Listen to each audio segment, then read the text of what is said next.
Hello friend, you're welcome to my kitchen today. This is Hope and it's so good to have you in my kitchen. We're making Otor, Grated Wateryam Pottage. This is a meal I grew up eating in Port Harcourt, Rivers State, Nigeria. My granny taught me how to make this. And like they say, grandma's recipe is always the best. Otor is a very simple meal to make. If you just follow the steps that I'm going to show you here, you will get it going well.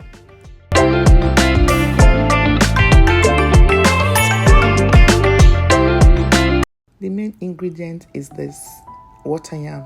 This one is a very dry water yam. That is why you see it's already germinating. So I quickly cut the water yam. There are some water yams that when you cut it, the skin is a bit on the purple side. It doesn't really matter because there are many varieties of water yam. So whichever one is available to you, it's fine. So after cutting the water yam, I grate it using this grater. Some people use food processor, but if you use food processor, you will not get the grainy texture that you achieve by using the grater. And you can see the side of the grater I'm using. You can as well use your food processor, right? It's just that the texture will be slightly different from the one I am making here. Because grater is a sharp object, if you're using this, please be careful. Make sure you do not grate your fingers, okay?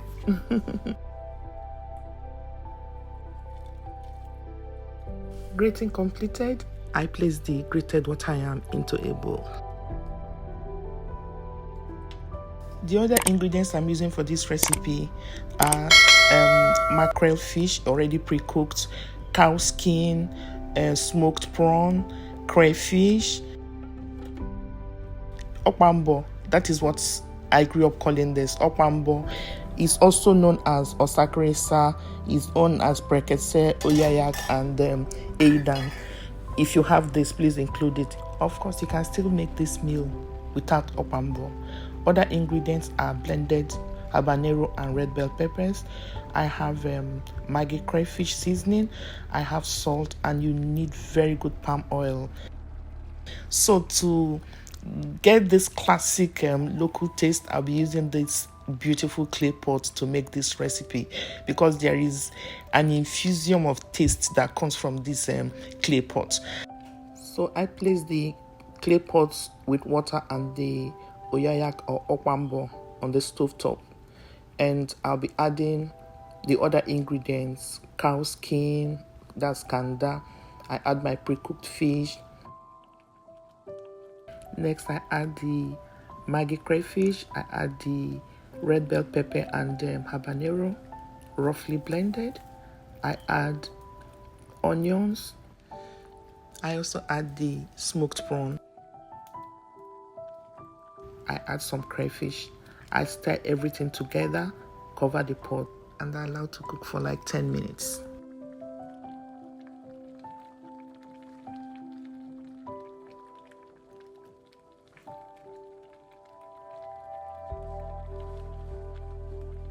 So to the grated water yam, I add some salt and combine the salt into the water yam. This ensures that it is evenly salted, so you don't have patch of it that has salt and part that does not have salt. So you have to mix it very, very well.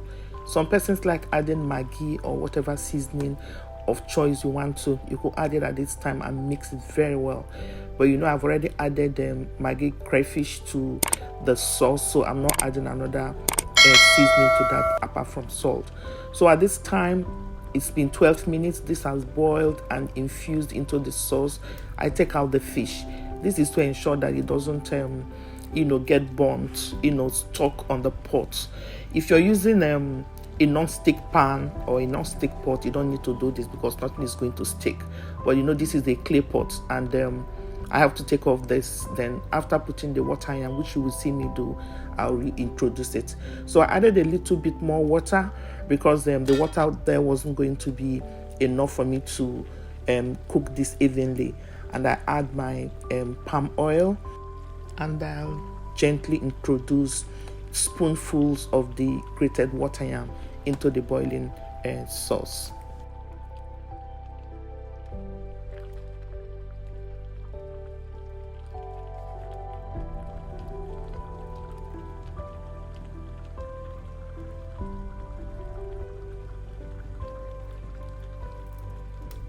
I like to add some crayfish to add more flavor to this water yam. One missing ingredient in this recipe is periwinkle. My grandma cooks it with shelled periwinkles, but cooking in the diaspora, I don't have access to periwinkle. So if you're using periwinkle, it's actually supposed to be at the base of the pot before you add the other ingredients, right? So at this time, I reintroduce the fish, the cow skin, and the prawns that I've already, previously cooked. I'm also cooking this on medium-low heat. Clay pot burns easily, so I need to bring the heat down. If you're cooking with non-stick pan, just cook with regular heat, okay? So having introduced the remaining ingredients, I gently stir to ensure that everything combines well. Of course, this is porridge, and what is porridge without stirring properly? So our meal is done. Time to plate and serve. Please remember to subscribe, share, like, and let me have your comment. Thank you for spending the time with me in the kitchen today. God bless you till my next video. Bye.